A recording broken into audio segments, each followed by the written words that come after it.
할렐루야. 아멘. 모든 것이 지나갔으니 이 또한 지나가리라. 우리가 시작한 지 금방인 것 같은데 어느덧 마지막 시간이 되었어요. 여러분, 이번 시간에는 우리 협성대학교에서 오신 이세영 교수님께서 웨슬리의 영성 이해에 대해서 말씀을 나눠주시도록 하겠습니다. 여러분, 오늘 함께 말씀 나누실 때에 웨슬리의 영성이 우리의 영성이 되시기를 주님의 이름으로 축원드립니다. 우리 교수님 나오실 때 크게 환영해 주시겠습니다.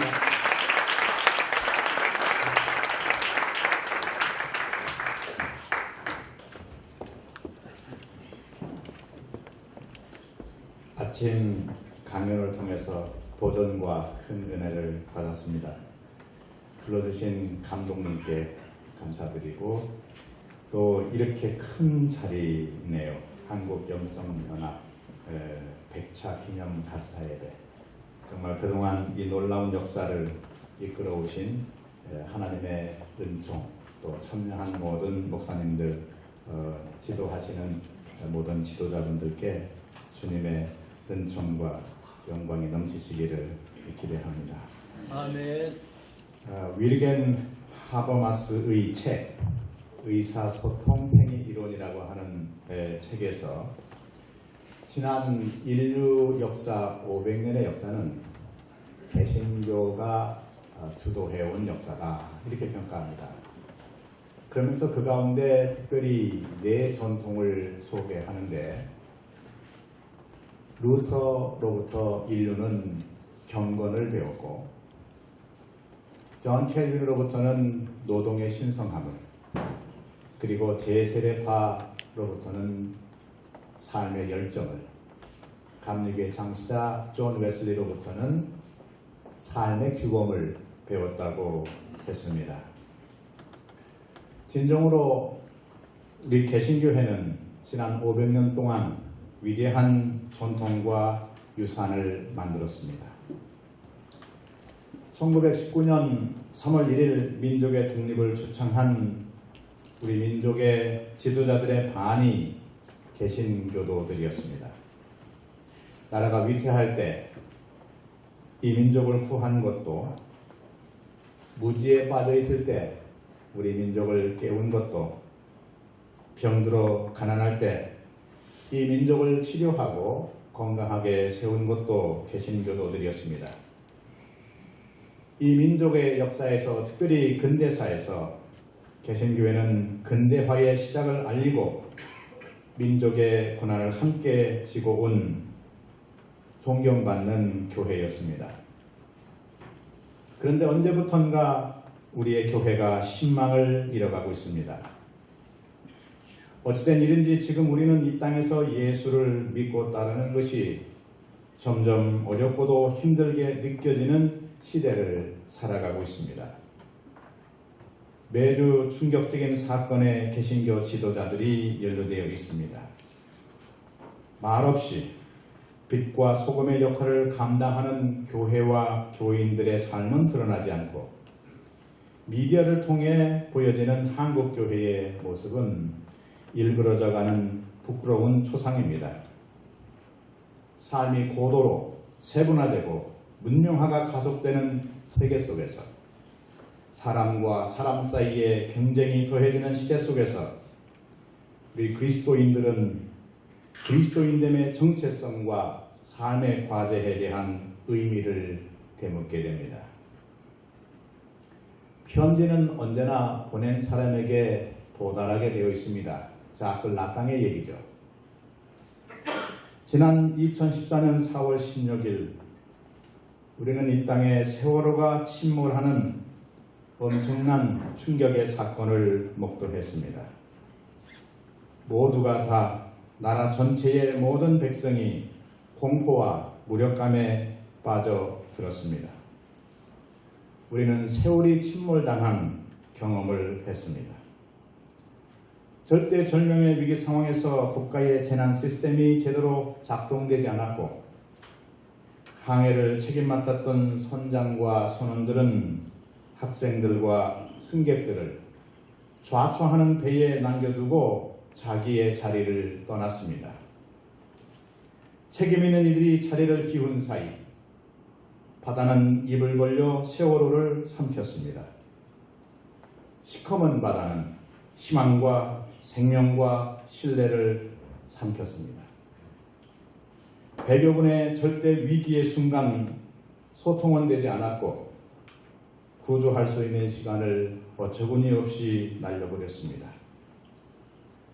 배에 갇혀 빠져나오지 못한 이들의 가족들과 누소를 지켜보고 있던 우리 모두는 분노와 수치와 억울함과 답답함과 좌절과 무력감에 좌절이었습니다. 결코 일어나서는 안 되는 일이 일어난 것이고 일어났다고 해도 그렇게 대처해서는 안 되는 사건이 21세기 이곳 한반도에서 일어났습니다. 세월호의 침몰을 보면서 느끼는 좌절과 무력감과 분노가 오늘 한국교회 혹은 한국감리교회의 모습을 보는 것과 같다고 한다면 지나친 환유이겠습니까? 그리스도인인 우리는 지금 무엇을 하고 있는지, 고도의 경쟁 속에서 고독과 외로움에 던져진 이 세대를 위해서 방황하는 청소년들을 향해서 교회와 그리스도인들은 무엇을 하고 있는지, 혹여 우리의 모습이 좌초하는 배의 갑판 위에서 우왕좌왕하는 선원들은 아닌지, 생명이 죽어가는 위급한 상황에서 생명보도가 최우선임에도 불구하고 이 과제를 위해 서로 소통하지 않고 지위와 권력을 위한 자리다툼에 빠져있는 것은 아닌지, 효율성과 생산성이라는 경쟁에 매몰되어 자기 의의를 내세우기에 바쁜 하나님의 사랑을 던져버리고 아무것도 할 수 없다고 무력감에 빠져있는 것은 아닌지,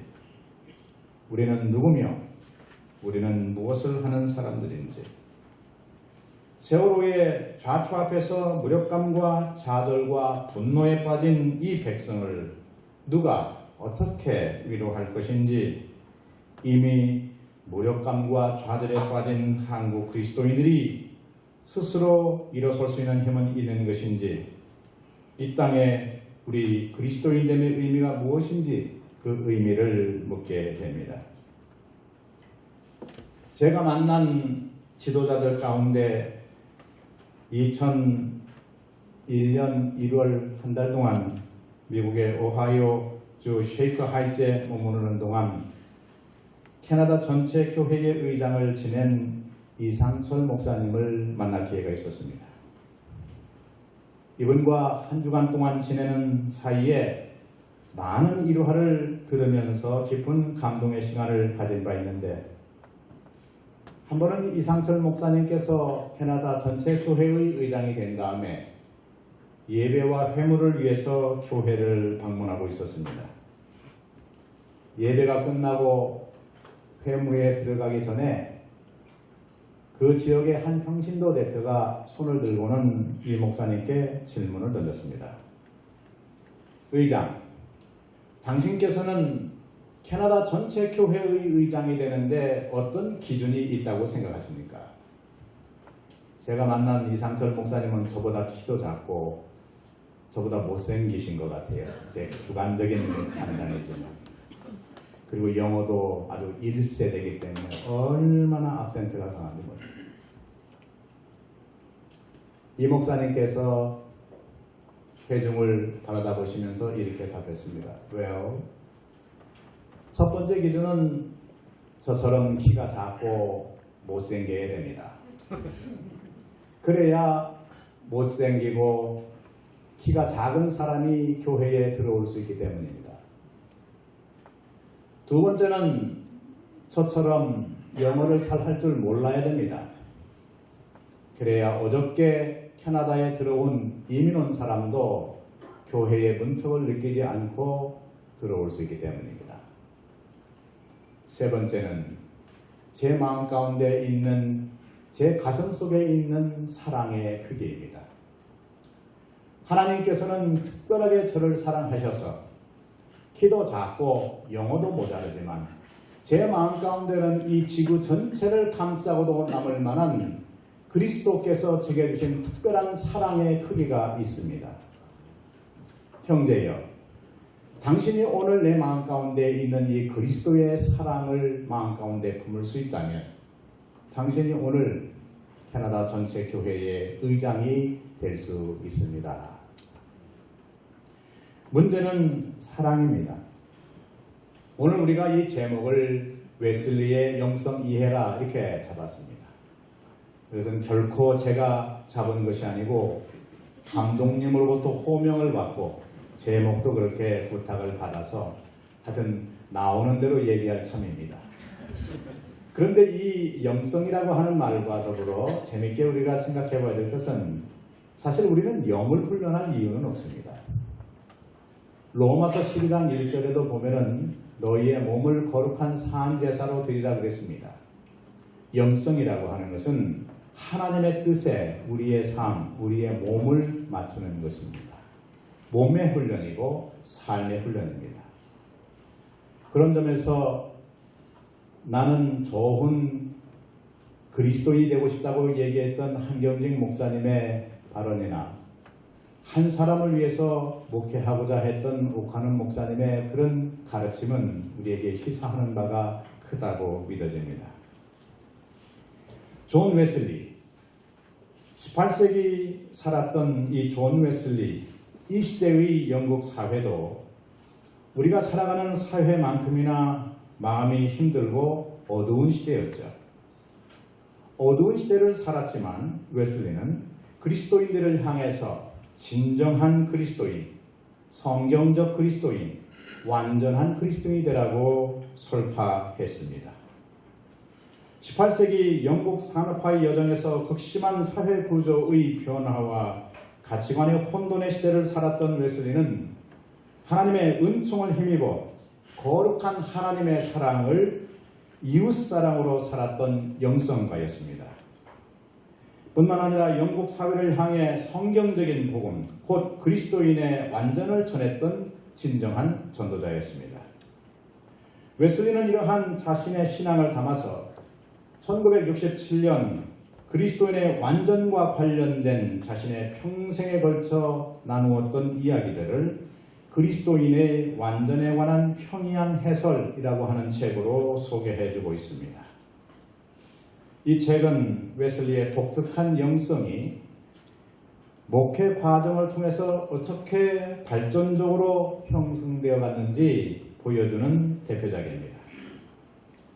웨슬리는 그리스도인의 완전에 대해서 성경 전체의 가르침이요, 감리교도들이 전파해야 할 순수한 복음의 근본이며 기독교적 삶의 주제라고 생각했습니다. 웨슬리는 완전한 그리스도인의 삶을 하나님의 은총에 응답하여 거룩한 사랑의 삶으로 하나님과 이웃을 사랑하는 삶이라고 정의합니다. 그리스도인의 완전을 향한 웨슬리의 순례는 젊은 시절 영적 독서와 더불어 시작됩니다. 23세가 되던 1725년 웨슬리는 테일러 감독이 썼던 거룩한 삶과 죽음의 법칙과 훈련이라고 하는 책을 만납니다.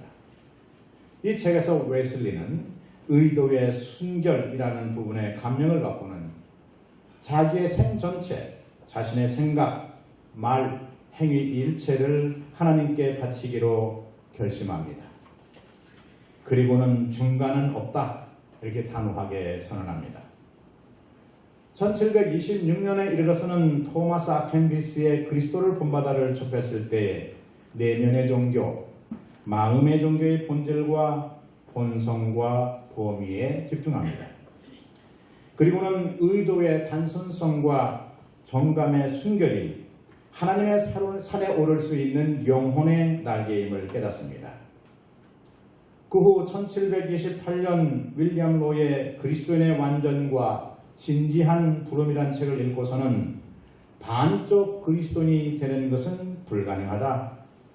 하나님의 은혜로 말미암아 하나님께 온전히 자신을 헌신하기로 영혼과 몸과 소유 전체를 하나님께 드리기로 결심합니다.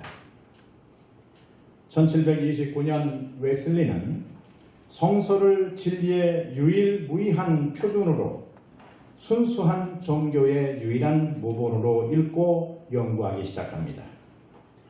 이때 웨슬리는 그리스도의 마음을 온전히 품는 것과 그가 행하신 대로 행하는 것이 필요함을 봅니다.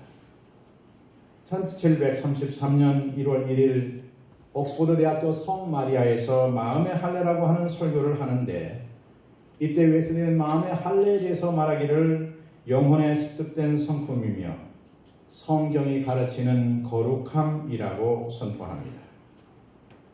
말하자면 마음의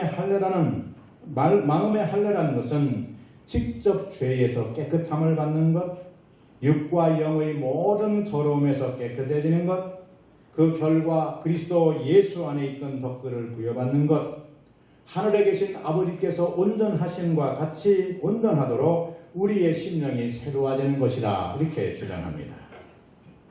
또 이 같은 설교에서 웨슬리는 사랑이 율법의 완성이며 하나님을 기쁘시게 하는 것이며 그리스도인의 유일한 목적이라고 강조합니다. 그리고는 그리스도를 통하여 거룩한 사랑의 불꽃 속에서 그 마음을 계속 하나님께 바치십시오. 그분을 궁극적인 대상으로 삼는 것 외에는 아무 계획도 아무 욕망도 허락되지 않게 하십시오. 여러분의 영혼을 하나님을 위해서가 아니면 아무것도 사랑하지 않을 만큼 하나님께 대한 전적인 사랑으로 충만케 하십시오 라고 설교를 결론합니다. 1736년 미국의 조지아주 서바나에 있는 동안 웨슬리는 내 마음속 모든 움직임의 주님이라고 고백하고 1738년 초에는 오 당신의 순결한 사랑밖에는 내 영혼에 아무것도 없게 하소서. 내 모든 행동과 말과 생각이 사랑이 되게 하소서 기도합니다. 1739년 찰스와 함께 출판한 찬송과 성시집이라고 하는 책에서 웨슬리는 말하기를 우리 행동 일체가 그 근원되는 당신께 향하게 하소서. 당신의 사랑이 그 인도자 되고 당신의 영광이 그 목적 되게 하소서라고 마음의 기도를 시로 표현합니다. 제가 최근에 이 노래하는 감리교도 해가지고 이제 좀 이렇게 자료를 모아봤는데 참 감동적이에요. 옆으로 나가면 또 이게 시간이 모자라니까 모르겠습니다. 그런데 하여튼 이 너무 엄청난 유산이 감리교 안에 있는데 그 중에 하나가 찬송하는 감리교의 영성입니다. 1739년에 웨슬리가 감리교도의 성격이라는 글을 쓰는데요.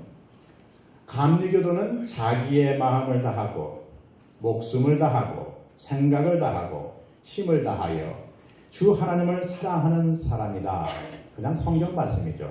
이렇게 그렇게 정의하면서 기도의 사람, 사랑의 사람, 하나님의 뜻을 행하는 사람이어야 함을 주장합니다. 결과적으로 웨슬리는 감리교도는 모든 일에 하나님의 영광을 위해 사는 사람이라 이렇게 결론하고 있습니다. 1740년 말에 웨슬리는 런던의 감독이었던 깁슨 박사와 면담을 한 후에 그리스도인의 완전에 대한 설교를 출간하는데 그 설교에서 웨슬리는 그리스도인은 어떤 의미에서 완전하지 않은가 또 어떤 의미에서 완전한가 이 두 질문을 던지고 난 다음에는 그리스도인들은 지식에 있어서 완전하지 않으며 그러니까 아주 완전한 지식이라는 의미가 아니라는 거예요.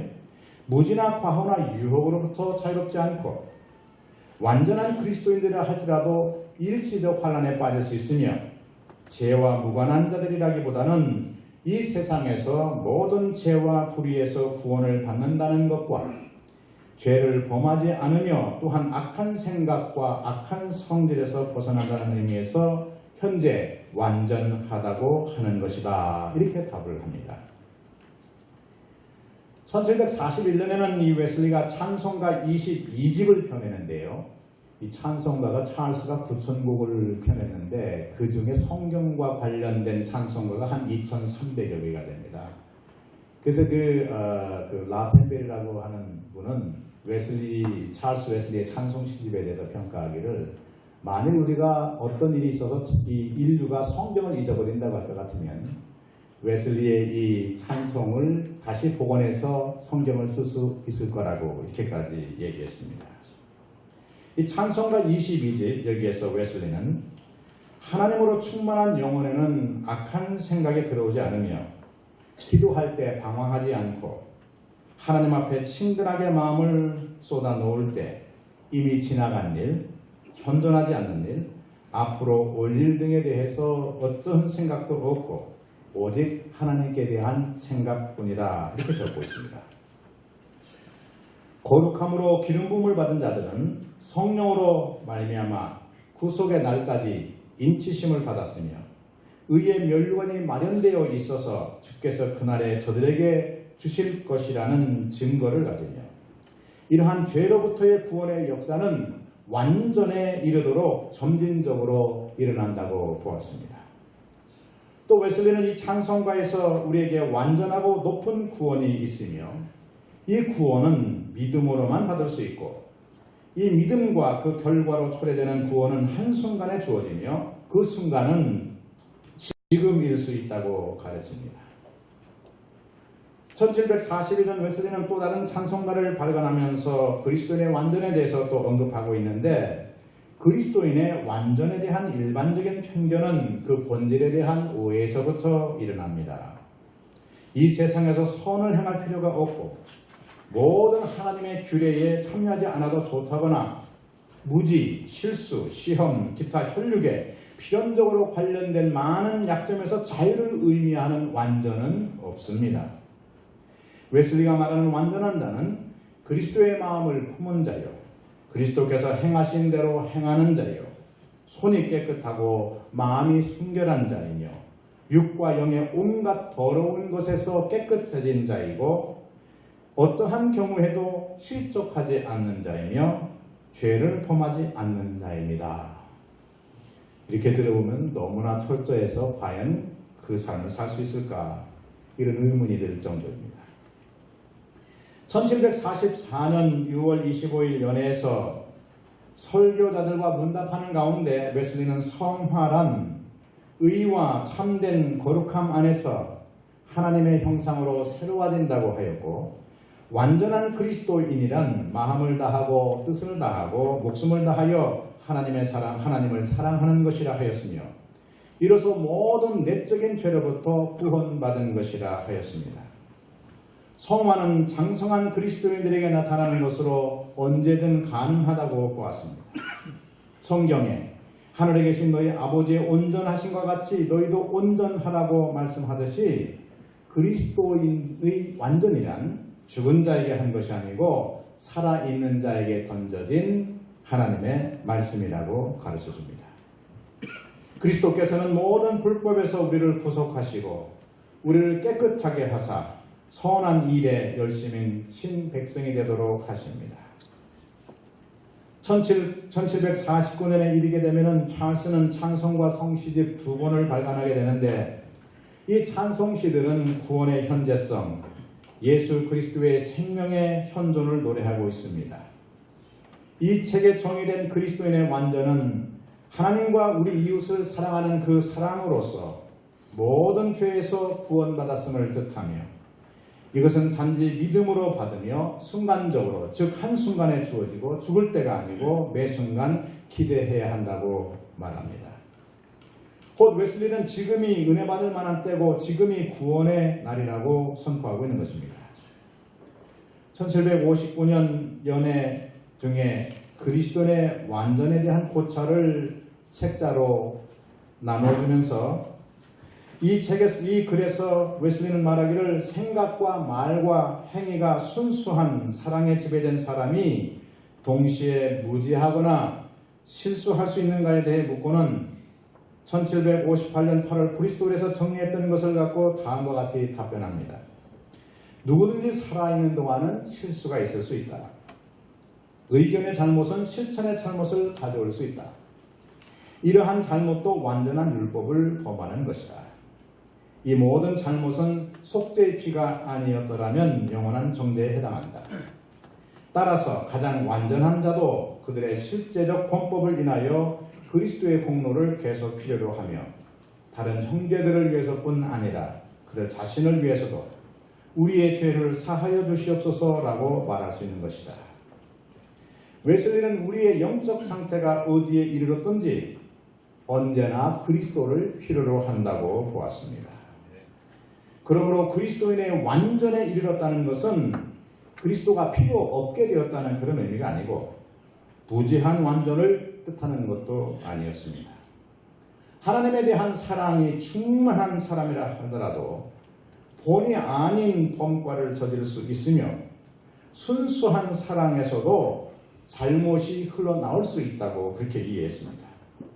따라서 웨슬리가 말하는 그리스도인의 완전은 성경에서 말하는 완전을 말하는 것으로 하나님과 이웃에 대한 순수한 사랑, 마음과 목숨을 다하여 하나님을 사랑하며 이웃을 내 몸과 같이 사랑하는 사랑을 뜻하는 것입니다.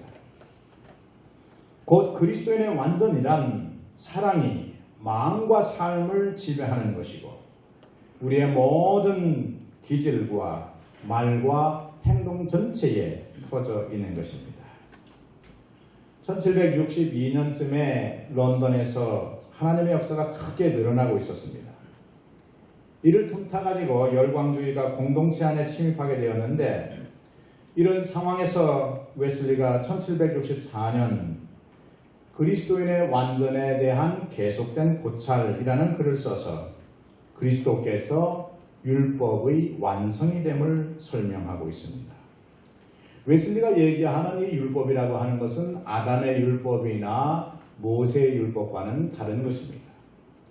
웨슬리가 말했던 율법의 완성이라고 했을 때는 신앙의 그리스도께서 제정한 신앙의 율법을 통해 행함으로 얻는 그런 구원을 가르쳐주는 모세의 율법 혹은 아담의 율법이 아니고 믿음으로 말미암아 의롭다함을 받으며 성화되고 영화된다고 주장하는 서방 교회의 신앙에 기초하고 있습니다.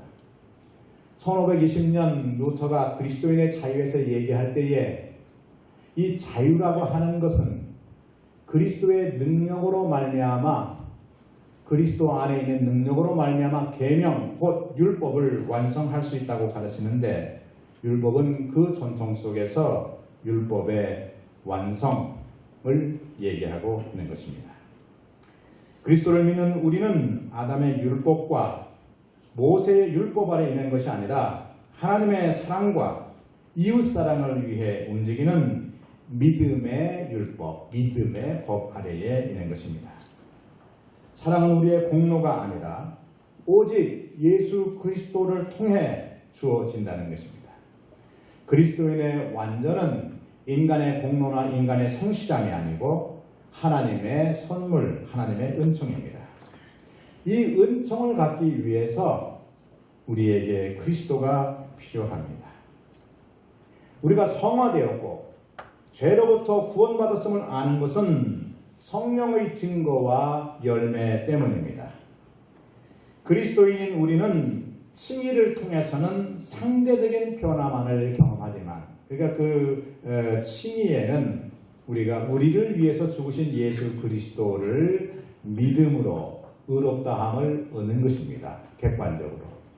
그러나 성화를 통해서는 성령이 우리 가운데 내주하심으로 우리의 내면이 실질적인 변화를 경험합니다.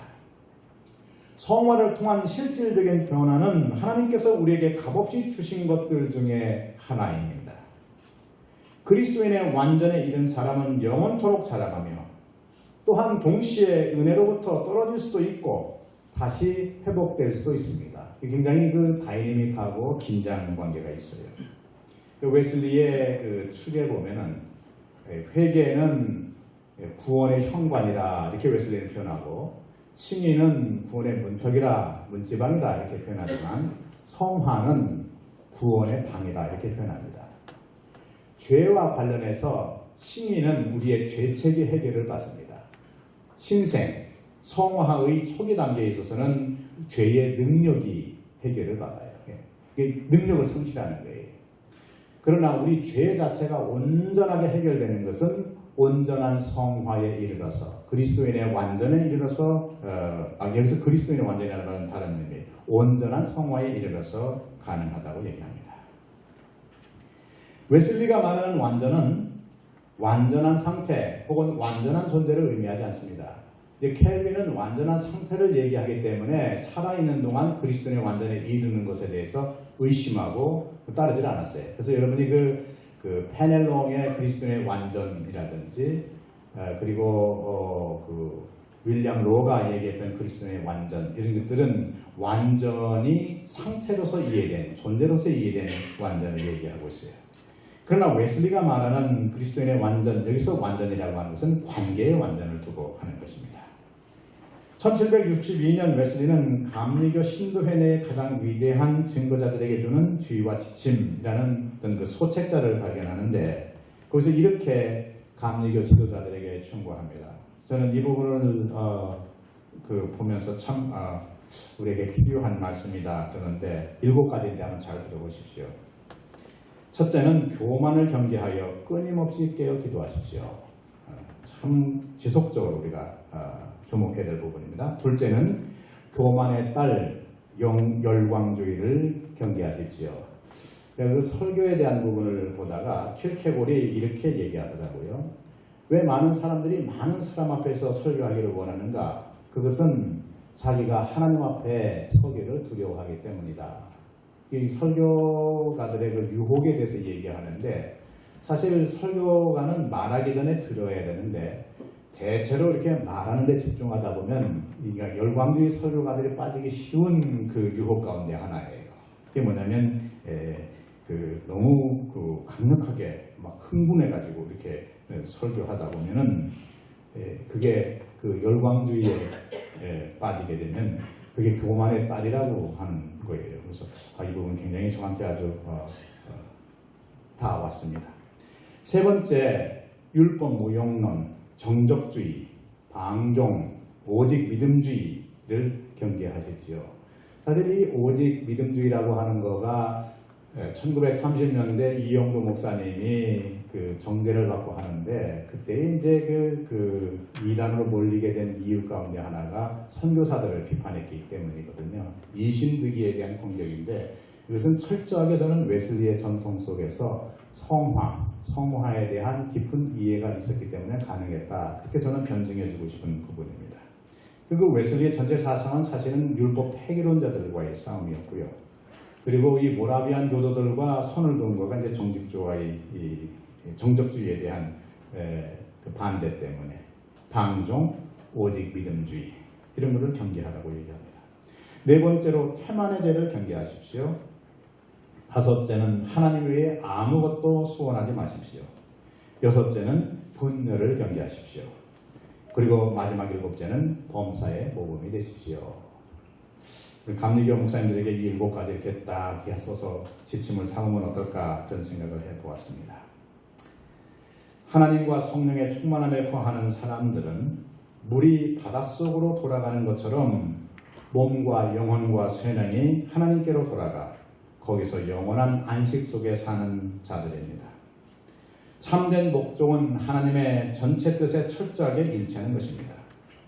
하늘로부터이든 땅에서부터이든 그리스도인들은 가장 큰 환난 속에서도 평화 가운데 흔들림이 없으며 영혼의 모든 능력을 하나로 통일해서 하나님에 대한 내적인 사랑으로서 하나님께 온전히 복종해야 합니다. 주께서 우리의 연약한 것들을 친히 담당하셨듯이 우리도 마땅히 주를 위하여 각자의 연약함을 서로 담당하는 것이 마땅합니다.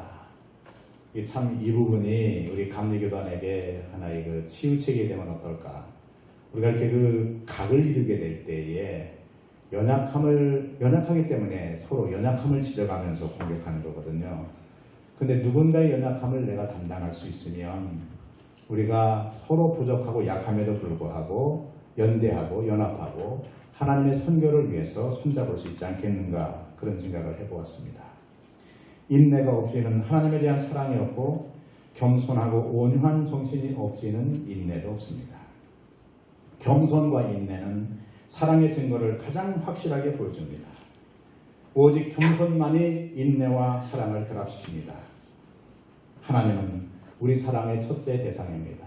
제가 어느 기회에 이 기독교 영성가들을 소개하는 걸 연재로 한번 해본 적이 있어요.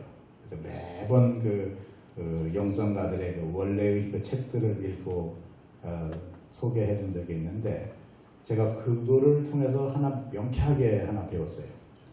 영성가들의 결론이면서 핵심은 뭐냐면 겸손이더라고요. 그래서 그 지도자들이 끊임없이 기도해야 되는 것은 낮아지기의 연습이다라고 하는 것을 저는 아주 실감나게 배웠던 기억이 있습니다. 이제 결론으로 향하겠습니다. 우리는 매일 지속적으로 성령의 은혜를 구해야 합니다. 그리스도인은 먹는 일, 자는 일까지도 기도해야 합니다. 성령의 도우심이 없이는 하나님을 온전히 섬길 수 없습니다. 우리가 하는 선한 일은 전적으로 하나님께 속한 것입니다. 우리는 성령의 은혜 안에서 때를 얻든지 못 얻든지 하나님을 섬길 기회를 찾아야 합니다. 선행을 행할 때는 하나님이 주신 기회로 실행하고, 그 다음은 즉시 물러나. 그러니까 우리 영광은 잠깐이에요. 그러니까 그 하나님이 주신 기회를 따라서 그 직임도 실행하고 선행도 행하고, 그 다음에는 즉시 물러나는 겁니다. 머물러 있으면 안 돼요. 즉시 물러나. 겸손한 감사로 자신이 행한 선행을 하나님께 드려야 됩니다. 저는 이것을 그리스도인의 자기 비움이라 이렇게 보고 싶어요. 우리의 모든 선행은 하나님께로부터 받은 것이기 때문에 하나님께 돌려줘야 합니다. 우리의 선행을 하나님의 것으로 돌려드릴 때 유혹을 넘어, 우리가 빠진 것은 유혹이거든요. 유혹을 넘어 하나님과 연합하게 됩니다. 그리고 이 모든 것에 감사를 더하십시오. 감사는 우리의 존재와 영혼을 하나님 안에 던져놓는 것입니다. 감사는 우리의 영혼이 자신으로부터 선행들을 비워 그 원천이신 하나님께 우리의 선행을 돌려보내는 것입니다. 우리가 이 땅에 온 것은 주님의 것을 주님께 돌려드리기 위해서입니다. 우리의 과제는 가진 것을 아낌없이 포기하고 우리 자신의 무로 돌아가는 것입니다. 그래서 제가 오늘 받을 그 강현비 감독님이 저한테 주실 거 있으시죠? 그건 여기 선물로 하나 좀 하시고, 저는 오늘 강현비 안 받겠습니다.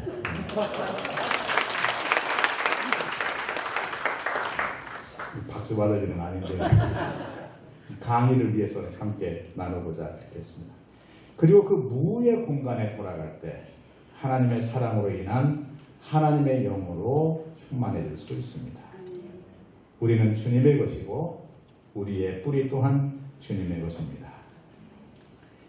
오늘 주제가 그리스도인의 완전이기 때문에 웨슬리가 말하는 그리스도인의 완전에 대한 정리를 10가지로 이렇게 하고 있는데, 이거를 말씀드리면서 마치겠습니다.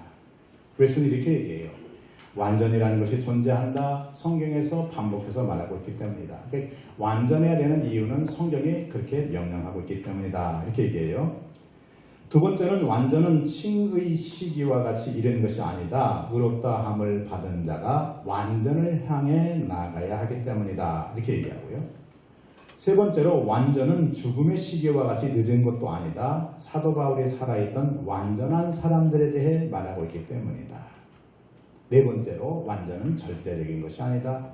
절대적 완전은 사람이나 천사들에게 속한 것이 아니고 하나님께 속한 것이기 때문에 굉장히 아주 합리적이고, 그리스도인의 완전에 대해서 웨슬리의 그 가르침이 정말 우리에게 납득할 수 있는 그런 내용들이에요.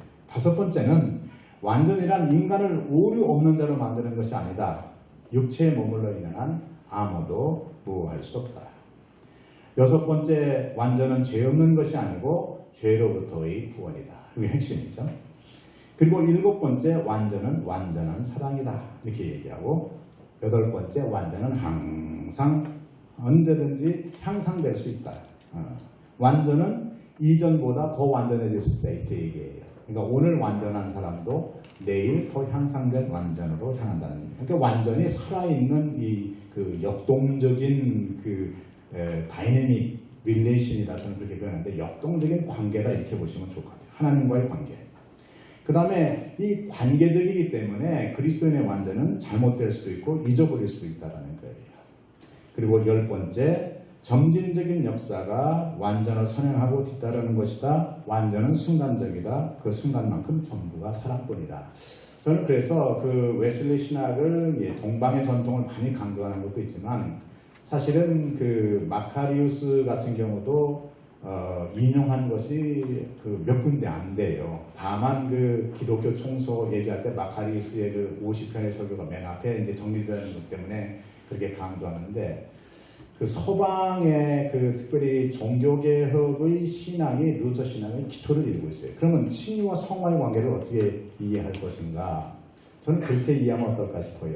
성화라고 하는 것은 매 순간의 칭의인데 성화가 오늘 그리스도를 믿음으로 의롭다함을 얻은 이 관계의 온전함은 언제나 향상될 수 있는 것이기 때문에 그리고 성령 안에서 우리가 실질적인 변화를 가져오는 것이기 때문에 우리가 어떠한 그 공로나 어떠한 성품의 변화, 어떠한 그 실질적인 내면의 변화를 할지라도 그 근간에는 믿음에 기초한 칭이라고 하는 것이 기초되어져 있기 때문에 우리의 공로를 얘기할 수 있는 부분은 없고 날마다 우리는 믿음으로 새로워진다 이렇게 고백할 수 있다고 보여집니다. 주님은 침묵 가운데 말 걸어오십니다. 그 말 걸어오심에 대한 응답이 믿음입니다. 우리의 믿음은 사랑으로 이어집니다. 사랑이 우리의 삶을 나누게 합니다. 나눔 없이 평화 없습니다. 이 땅에 하나님의 사랑이 이웃사랑으로 번져갈 때 평화의 나라, 하나님의 나라가 도래할 것입니다. 감히 저는 그렇게 고백하고 싶습니다. 감리교도는 이 땅을 하나님의 나라로 만들어가는 믿음의 사람, 사랑의 사람, 평화의 사도들이라고 기도하시겠습니다. 주님께서 정말 소중한 기회를 주셔서 웨슬리의 영성에 대한 부분 중에 그리스도인의 완전에 대한 영역을 잠깐 나눌 수 있도록 기회 주셔서 감사합니다. 이토록 위대한 부흥의 운동, 기도의 운동, 영성의 운동을 이끌어가시는 감독님과 모든 회원 목사님들, 함께하는 모든 지도자들에게 주님 날마다 새로움을 더하여 주시고 이 어려운 시대에 이 땅에 새로운 복음의 역사를 만들어내는 일에 희망을 주고 불꽃을 만들고 또 함께 불태워 일할 수 있는 저희 모두가 될 수 있도록 축복하여 주옵소서. 귀한 은총 주심을 감사하며 예수님 이름으로 기도합니다.